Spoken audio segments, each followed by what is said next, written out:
What's up, guys? It's your boy Paul here, coming at you with another video today. I know it's been a while, but I got this question asked to me the other day. Paul, how do you do your goal setting? And then along with some other questions that they had. So I wanted to record this video. This is mainly for them, but if this is beneficial for you guys, I hope it will be. So when it comes down to goal setting, a little bit of my process is this. So it's first figuring out, okay, what exactly is it that I want and by when? So, like, let's say the topic was in physical fitness, okay?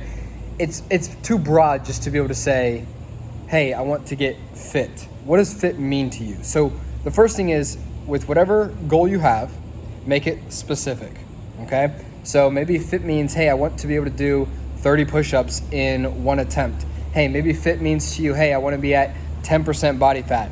I don't know what percentage you want. Maybe fit means, hey, I want to be able to run a 7-minute, 6-minute, 5-minute mile. Whatever your idea is of fit, you want to be able to define it. So that is the first step in your goal setting. Whatever the topic is of general interest, define exactly what you want. Now the next step is by when. And what this does for us is it allows our minds to say, okay, I have to work every day. I have to work every other day. I have to work 10 minutes a day. I have to work an hour a day. Whatever the amount is that we're going to have to work for that thing, having an end date for when we want the specific thing by allows our brains to break it down. So let's keep using the physical fitness example. Hey, okay, I want to be able to run a 6-minute mile, and right now I'm at a 9-minute mile. Okay, so what would that look like? How would I have to run for the next, do you want it to be in 30 days, 60 days, 90 days? You have to define that for yourself and then break out the plan accordingly. So number one, specific. Get hyper specific with what you want. And number two, you have to know by when. Okay, by when. The third thing with this is we are not robots in the sense of put in a certain input and then you'll get out a certain output. We have emotions, and I know that sounds obvious, but I'm going somewhere with this. Because we have emotions and we can't just say, all right, I'm going to do this input and automatically get this output, you have to actually prepare for the days that are not going to be fun and for the days that you're not going to want to work towards the goal, even though you know deep down you want it, okay? So with that in mind, it is really, really good to come up with a reward system.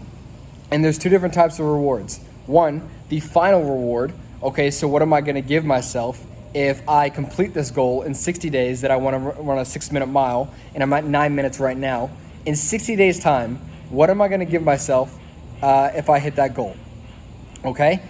And that's when you really got to search and figure out for yourself. And what this does is it also ties it emotionally in your head. So on the days when we're motivated, running that fast mile, that's exciting. For the days when we're sore or tired, the whole idea of running does not sound fun. So you need it to be emotional, because on the days that you don't want to do it, it's going to be the way that you're selling yourself not to do it is those are going to be emotional as well. So you have to combat emotion with that. So you have to know what you're going to give yourself in the final thing. Like once you complete the goal. The fourth step I would take with this is accountability. This is the part that I struggle with the most because I like being free. But when you tell someone your goal, whether it be your spouse, whether it be a friend, it doesn't matter what it would be, whether you just put it on Facebook, hey guys, in 60 days time, I'm going to do this. Creating accountability for yourself lets yourself keep your word to yourself. And you can depend on, like, you can talk with them about, hey, do you want checkups every day? Like, I know a friend hit me up 5 or so days ago. He said, Paul, I'm getting fat. Can you hold me accountable for the next 30 days on, working out? I just need to be able to work out every day for 30 days. So I said, sure, great. So he has this system of accountability with me.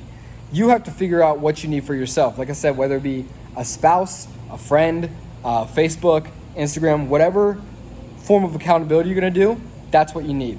So the one, make it specific. 2, by when. When do you want it by? 3, what are you going to give yourself as a reward for hitting the goal? 4, accountability.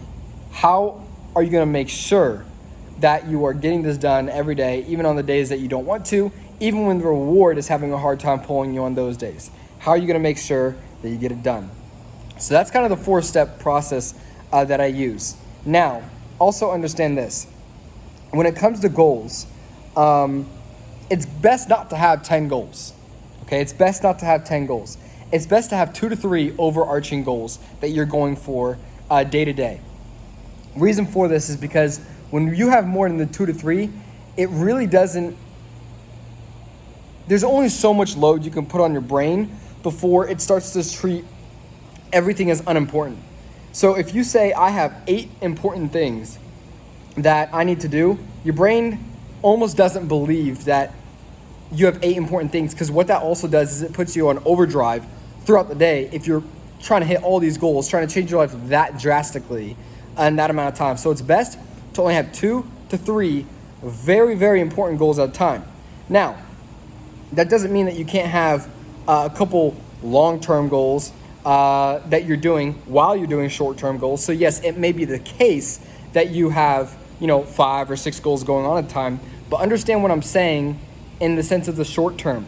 In the short term, it's best to only have 2 to 3 goals at max that are very important to you. You can have other minor goals, that's fine, but I'm talking about very, very important goals. Now, when it comes to subjects, what subjects do you set goals in? For me, I have multiple areas in my life that I'm working on, and this is really a subjective answer, but it's really, what is important to you? What do you want to progress on? That would be so important that you want goals in that area. Also, when it comes to goals, it's a good thing too to set goals for maybe areas that you aren't naturally inclined to. So for example, for myself, I've become an avid reader. I love reading. I don't need to set a goal for myself to sit down and read every day. I don't need to say, hey, Paul, 30 minutes a day, 60 minutes a day, you need to sit down and read. I'm already doing that naturally. So it would almost be a waste of time to say, this is my goal with this. But at the same time, because it's become such a habit in my life, I have it as a long-term goal. So for me, it's the year goal, and it's 150 books in a year. So for me, it's kind of an overarching goal, but I don't have anything in specific in the short term. I know what I need to do day to day, but it's just become a habit for me. So for that area, I wouldn't need to set a goal. But maybe for another area, I'm going to need to set a goal. So what would be this an example? So I think, my friend hit me up the other day, I think I'll be running a marathon near the end of November. If I end up going through with that, which I got to look at it later today, from now until then, I'm going to definitely have to figure out how much I will be running. Because running is not one of those things that I do every day. I work out every day, yes, but running, I don't do every day. So that's going to be a thing that I'm going to say, okay, I have my end goal. I know by when. Now I'm going to have to make a plan, and then I'll have to be held accountable. So, when it comes to subjects that you are trying to set your goals in, it can really just be subjective. There's no subjects that you need to set goals in, per se. So what would be another thing? Another thing with this is like flexibility. Are you flexible with your goals? It's a great question, because this is when I would point you back to what are your very important goals versus your semi-important goals. So remember when I said your 2 to 3 important goals. Once you have those goals mapped out, you have them as like your North Star, and then you have the plan mapped out. This is when it really comes down to the day-to-day. How flexible are you within the day-to-day of those targets that you're trying to hit, those target metrics that you're trying to hit? So this is what I would say. This is my answer to that. I've been working recently on trying to get a lot better at jump rope, specifically be able to jump for around 20 minutes or so. And then I've also been trying to do planche push-ups and handstand push-ups out here. So when it comes to flexibility with these goals, I'm making sure I'm working every day, okay? But one thing that can happen, especially when you're training hard for some of these things, is you can almost beat yourself up too much. And so here's going to be an example.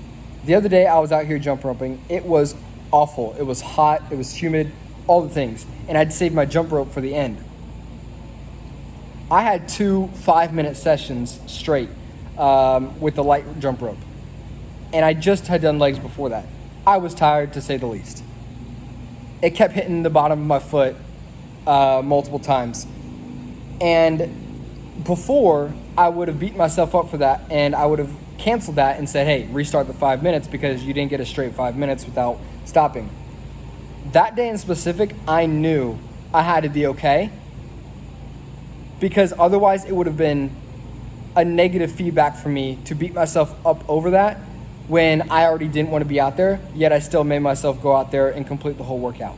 So I think it probably takes a little bit of self-awareness to understand where you are that day. If you're giving your effort for those certain goals, sometimes you just need to say, hey, I came out here and I did what I could. And only you know if you're selling yourself short or not. So I would say that area has a lot more to do with self-awareness than it has to do with anything else.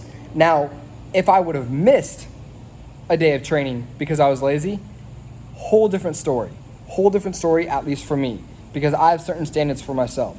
So when it comes to your very important goals, understand it comes down to self-awareness when it comes to flexibility on the day-to-day for those goals. Lastly, I'm going to say this. If you have seemingly very, very important goals that are very, very hard for you to work on, / you don't work on them at all, there's either a couple things at play here. One, it's not important for you and you just think it is. Or two, it is important, but there's a big blocker in your head that's stopping you from doing this. From personal experience, I will say this. Most of the time, it's actually fear. Fear is most of the time what's stopping you, whether it be fear of success, fear of not being able to do the things. So like you work for 30, 60, 90 days and then you fail at the end. Whatever the case may be, if you find yourself really struggling to work on a goal and and it seems important in your head to this day, ask yourself, what am I afraid of? And you should be able to get some pretty good answers with that. So with that being said, as far as I can recall, that is my whole process for going through goals. If you have any other questions or if you know someone who could use this video, feel free to send it to them, and I will see you guys in the next one.